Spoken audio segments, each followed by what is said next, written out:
I've done probably 20 of these. Hello, monkey. Using the crosswalk. What a gentleman. Don't feed the monkeys. That's what the sign said. Do not feed the monkey. Welcome back, and we are heading over to Johannes' place in Kyoto because he has a way to lift my bike, and we are going to change out the suspension. If this video is too long for you, here are timestamps so you can pick exactly what's important to you, why I'm changing it, and what I think most people on the internet are getting wrong about these adventure bikes with suspension. So first, watch this video. That's what convinced me to go with Hyperpro. Second, if you're in Japan, the Japanese distributor is going to be cheaper than self-importing. But at least in my case and both of my friends' cases, you would be waiting 2 to 8 months, up to even a year, to get the Hyperpro kit from them. Whereas I ordered it directly from Hyperpro, which gave me 2 bonuses. One, I could get the black rear spring, whereas Japan only has the purple. And the other important bonus is that it shipped to me in literally 2 business days Dutch time zone. And since I ordered it with a friend, it's 1 flat rate shipping. So it was 85 euros to ship, but to get 2, it was 85 euros to ship. So cut that in half, and then we paid each about 2,000 yen for taxes in Japan. So overall, we lost just under 4,000 yen, or just under 25 US dollars, to get it up to a year sooner. Why I'm going for just springs and oil? It's what I could afford. It's not a sponsored video, but I didn't have to pay full price. As far as picking Hyperpro over, say, an Öhlins shock and K-Tech springs, one is price. I spent a lot less with Hyperpro than I would have with those other things. And then the progressive springs. This bike has progressive springs in the front, and it's got a progressive link in the rear, but I like progressive springs because they don't perform quite as well as standard springs, but they are significantly more comfortable. If you're doing a full Öhlins cartridge, that's probably going to be very comfortable and very good performance. At certain price points, you get one or the other. This is the cheap version of trying to get you both. But as I said in that video, comparison is the theft of joy. I did Hyperpro front and KYB rear on my MT-07. Hyperpro is better than stock, but it's not as good as a full shock in the rear. So I do believe it's best to do a full setup in the front and rear, or do just springs and oil, and possibly a revalve on the rear, because you could change the oil in the front as many times as you want till you get something close to what you want. Now there's the negative with this bike. If you just do springs and oil on this bike and you don't change out the systems, you still don't have adjustability short of pulling it off, dumping the oil and doing it again, which you can't do on the rear. Yes, you have preload, but preload doesn't make it a stiffer spring. Preload just raises it up and down and sets your sag. For those of you that are on a Tenere where you have the adjusters, well, you still have those adjusters, so springs might be a much better investment than it could be on a bike like this. Brake Magazine did this video. I tend to concur with the results with a bit of a caveat. It's the first time I've used the bike off-road since I fitted the kit. And my first impression really was, yeah, this is adequate, this is fine. It felt a lot better than the standard bike. And it didn't really become apparent that it wasn't as good as the other stuff until I rode the other bike. So the guy who did just the Hyperpro upgrade, he said he thought it fixed the bike completely. Then he rode the bike with the full K-Tech overhaul. Then he realized, oh, there is still room for improvement. Now, they all agreed that everything was significantly better than stock. But what I'm getting at is, if you don't compare, if you do something like just springs and oil, and you don't compare to people that have done full systems, full shocks, full cartridge, it'll be great for you. So if you get it there and you're happy, just stick with it. Don't find someone with a full Tractive system. If you ride that, yeah, you're not going to be good enough, and then your wallet is going to be longing for more. But comparison is the theft of joy. Now, the other thing where I think a lot of people get it wrong, and it is what's popular on YouTube. Like, this isn't an entertaining video beyond my monologue, because it's just pavement, and I'm not on a twisty road dragging pegs like I was earlier. People say everything about this bike is all about the dirt road performance.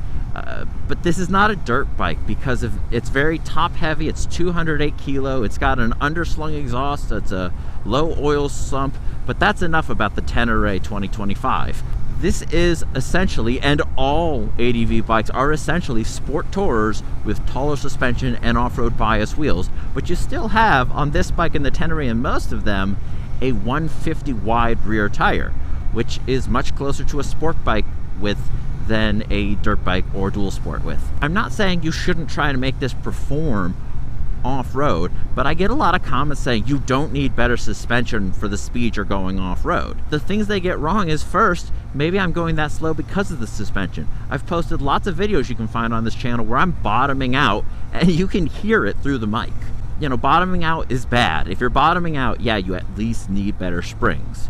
Because of course I wouldn't dare suggest you as a rider try to lose some weight. It's important to be an overweight guy like me, who's 15 kilo more than when I sold my MT-07, and just lose weight and be healthier. Definitely just spend money you don't have. The other thing people get wrong, this isn't a good enough suspension for me on the road. I find the bounciness makes it hard for me to safely and consistently get to the edge of my tires. And that's how I like to ride. I have 15 years of road riding and almost 1 year of dirt riding. I definitely still prefer the street. I've taken lessons. I know that hurts a lot of feelings. We need to be honest with ourselves, and the fact is, the suspension doesn't keep up with me on pavement. That's the real reason I'm going for this. I need something that's a bit more controlled, and the progressive springs actually help with that. Like, it lets it soak up a smaller bit of the suspension for the little bumps that you get on the road, and it helps you for not going too hard, because right now at this speed, stiff performance suspension would be awful. It'd be uncomfortable. You'd feel every little bump. But with the progressive springs, it should absorb those at lower speeds, and at higher speeds, that denser part of the suspension should soak up things. And people that say the street doesn't need that kind of performance, well, that's the same people that say the suspension doesn't bother them on the pavement.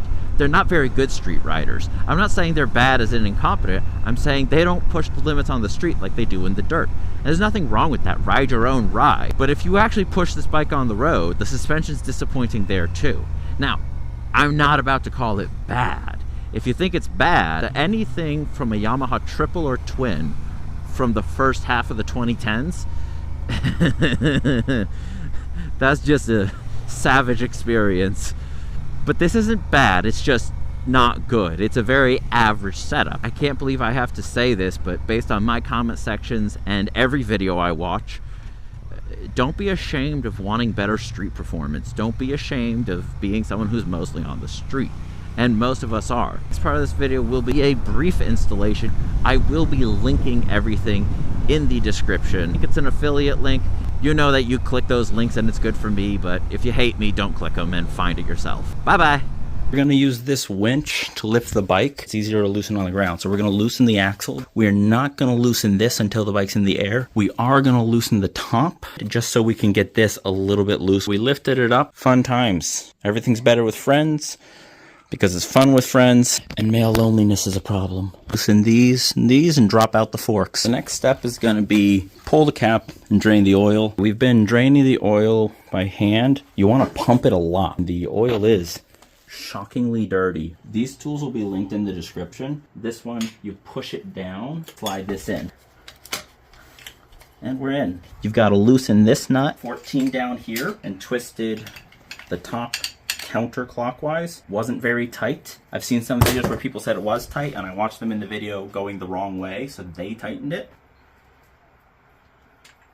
Push down, pull this holder out. This comes out. Here is our spring.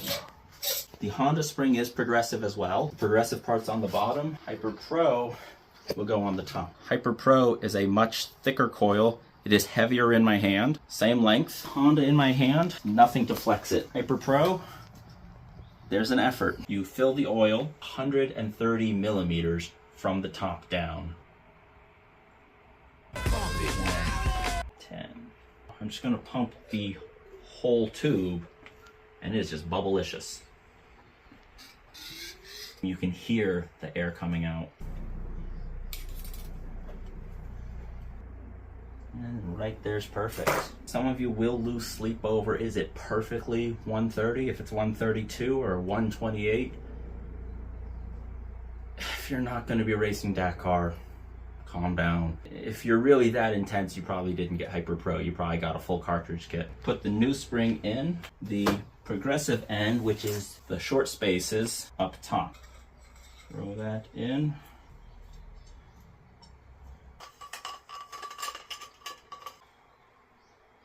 Right there, I've just pulled his tool off. Wipe it all down, and there's a little bit of grease that you want to put on this part. This is entertainment purposes. You do anything at your own risk. I'm not being paid to do this. Patreons are paying for this. You should be a Patreon. Only cool people are Patreons. As of the filming of this video, the channel has a few people going in and out of Patreon, a few people donating through YouTube. Interestingly, all 12 of them are either Japanese or German. Low key, no key, Italy, step it up. We're missing you. He laughed. This joke is German approved.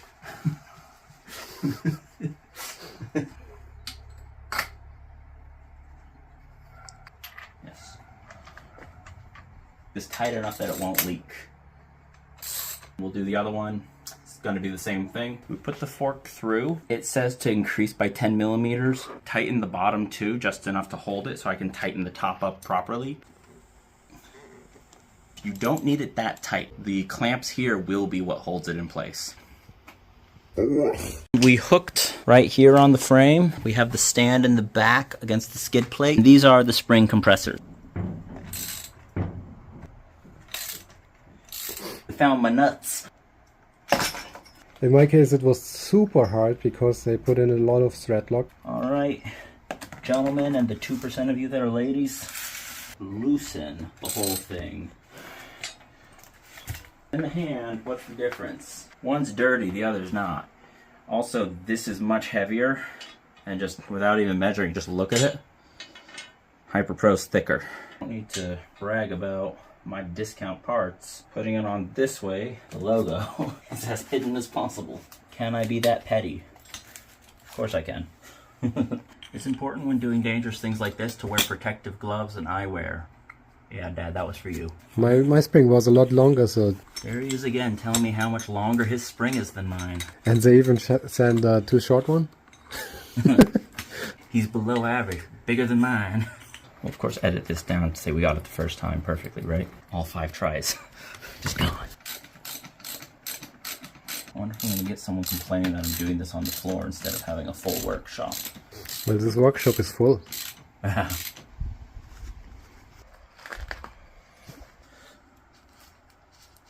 Click. Of course, here's Honda's hydraulic adjuster that says it is an adjuster they just got rid of for this. I will never understand why they invested in worsening a shock. Yeah, if you want to grease it up, sure. But no, like these bushings came out. Oh. Well, but they look rusty.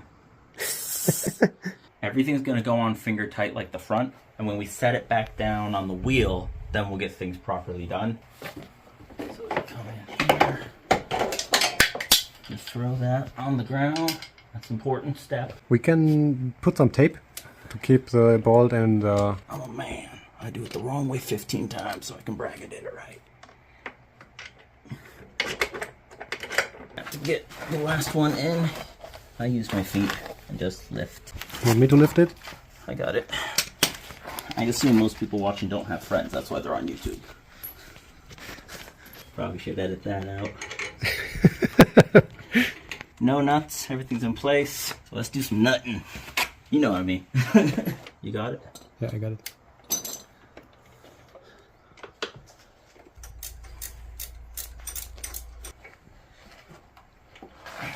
Alright, that's it. We can lower it down and then you can check your torques. Now for a road test after a hand wash. Right away, it's definitely taller. We actually measured it. It's exactly 1.5 centimeters taller.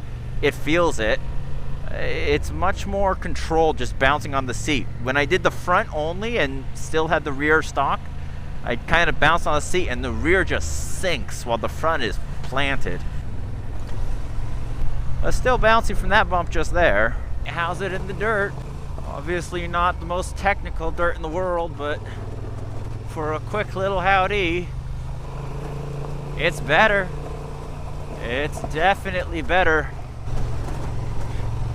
If you can hear the clattering behind me, I got a bunch of tools strapped to the passenger seat because we literally came here straight from the installation. I don't know if this is where he told me to keep left. So this way? All right, back to the suspension. Yes, guys, it is definitely, unquestionably better. You know, I'm not gonna sit here and tell you it's competitive with Öhlins or Tractive, but comparing it to what it was, yeah, it's great. The rear has a little more bounce than the front, but I've got all those tools and weight back there, so let's not bang the gavel just yet. And if that ends up being the case, I know someone for about $200 US in Nada who can revalve the rear shock. So the front is now performing better than the rear, which I had the opposite experience before. Not that the rear was good before, but the front's the one that bottomed out. Now it just feels like it'll go where I ask without too much frustration. And both of us are in a bit of a time crunch, so I wonder how far up and out this goes. Most trails in Japan have an exit if you just keep going. That's a bridge. Cool.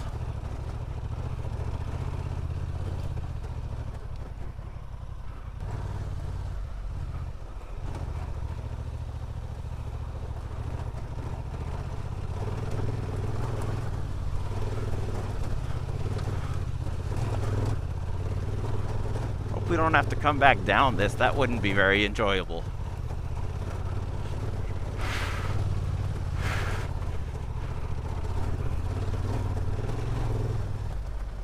And we do. End of the line. It's better. It's definitely better. You can go first. Just as I said, most trails have an exit on the other side. This one decidedly did not. Downhill in mud.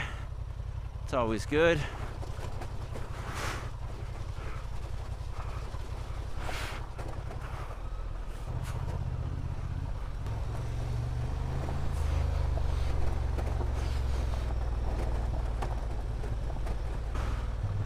Hopefully he's just not waiting for me and I didn't pass him down the river. There he is. You have 10 minutes to get home.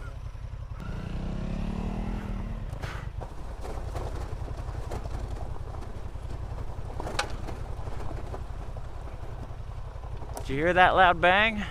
I was told just last week in the comments I don't need a skid plate. I used to find it difficult to sit in these sections, and now it's not bad. So in the dirt, won't tell you it's perfection, but I will tell you it was money well spent for as little money as it was.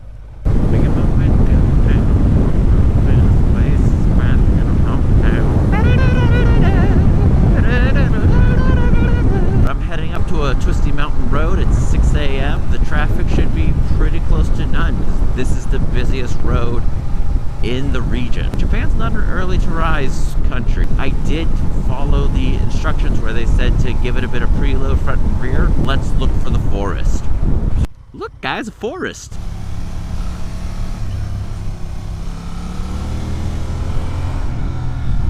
That was just some toe scrape back there, so I don't know how fast it looks on the video, but you know, live your own lives. Whoop, there's a toe. I can already tell you it is such an improvement. Like, it's not bouncing and wallowing like it did. There's a bit in the rear. The front, I'm honestly happy to leave it as is. I mean, pending the break-in, but the rear is pretty close to good enough. I'm not a racer, despite what I pretend to think I am. I'm still on 60/40 dirt bias tires, but here's a tip of bad advice. If you use Honda's off-road ABS in user mode like I am, if you've ridden a couple of European bikes and a couple of Japanese bikes, the The European ABS tends to like just barely let you slip and then it protects you, whereas Japanese ABS tends to be no slip whatsoever. And if you're really pushing it, you feel the ABS all the time. So in this off-road ABS, I found it is closer to track ABS from a European maker, where yeah, you're gonna lock up, but just barely. This is where I say don't do this. It's a terrible idea, and when you get hurt doing what some stranger on the internet said, that's your fault. I am just a strong opinion, and so are most YouTubers. No research, strong opinions, and really good editing to make you think they know what they're doing and make you think they're an authority. Except for me, where the editing is terrible, and I tell you not to listen to me.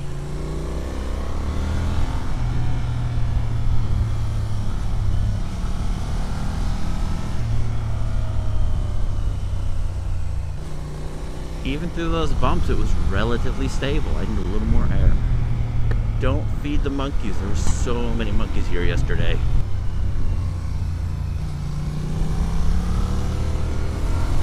Gosh, the bike is just transformed.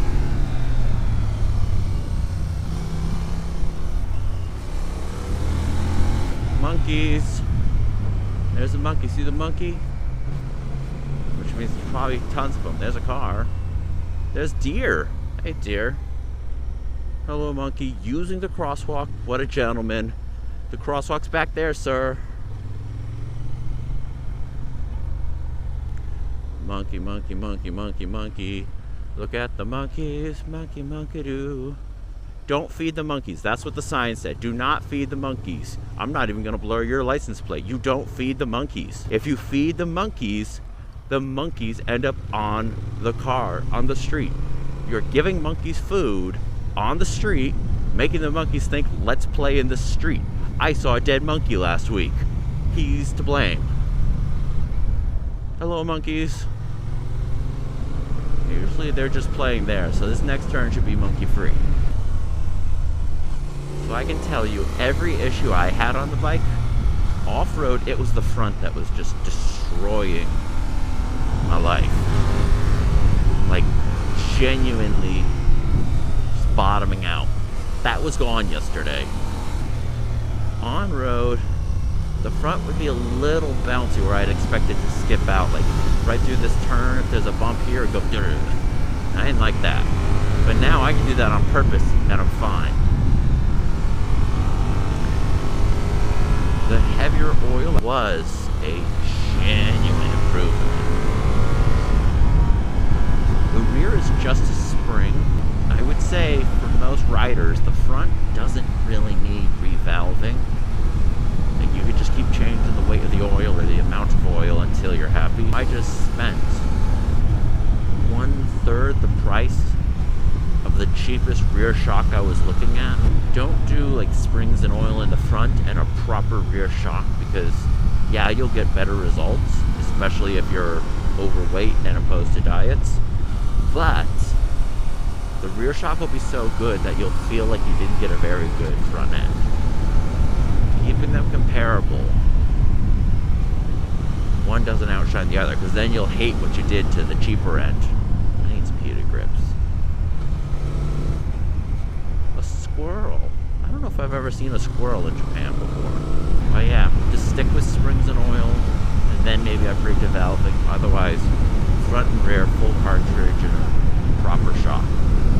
If you don't go off-road, the cheaper shocks are probably fine. But if you go off-road at all, I feel my remote reservoir getting warm off-road. There's just so much more work being put into the shock of a heavy bike. So if it doesn't have a remote reservoir, personally, I'd steer clear. Like, that's one of those, how did KTM give us such a good 390 in 2025 and save money? No remote reservoir. Aren't KTMs famous for shock failures? Stone's throw. Gosh, the suspension's better. I can confidently grab brakes in the corner. Lean in, counter lean. Doesn't matter. I'm not wearing knee sliders, but now I think I could. so I won't buy them again, because I know I would. A stickier tire that's very road bias. You could take this to an amateur track day now. Probably won't. I don't have a tracksuit or a track license. End of the line. And because it's early in the morning and very few people are using this section, you need to button your way through. No bikes that way on the weekend. It's Thursday. Most of you should stay off the internet a bit. You're gonna see these forums where it's like it's night and day, and you forget how many people are there to sell you stuff, or how many people are posturing, or how many people are far better riders than you, and you maybe overestimate your skill. There was a study in America, 90% of drivers think they're above average drivers, and when tested, 8% of the remainder who didn't think they were above average were the top 10% of drivers. Most people overestimate their skills quite a bit. So, the reality of, do you need that full system? Probably not. And just to throw a little more shade at other YouTubers, the number of times I see people saying, oh, the suspension is way too soft, and the guy is like 9 months pregnant of a gut on him, wearing a million things, and like the heaviest riding gear I've ever seen. My riding gear is super light. I am 15 kilo or 30 some pounds overweight compared to my last bit of overweight. So I'm sure if I focused on no muscle growth and just lose weight, I'm sure I could pull 20 kilo off the rider. The bike's not overloading its valving, the rider is overloading. That's it. Bye-bye. I'm gonna get a coffee and take a break. It's been an hour since I left, and I'm rambling. That dude's got nice suspension. He'll never need an upgrade. Bye-bye.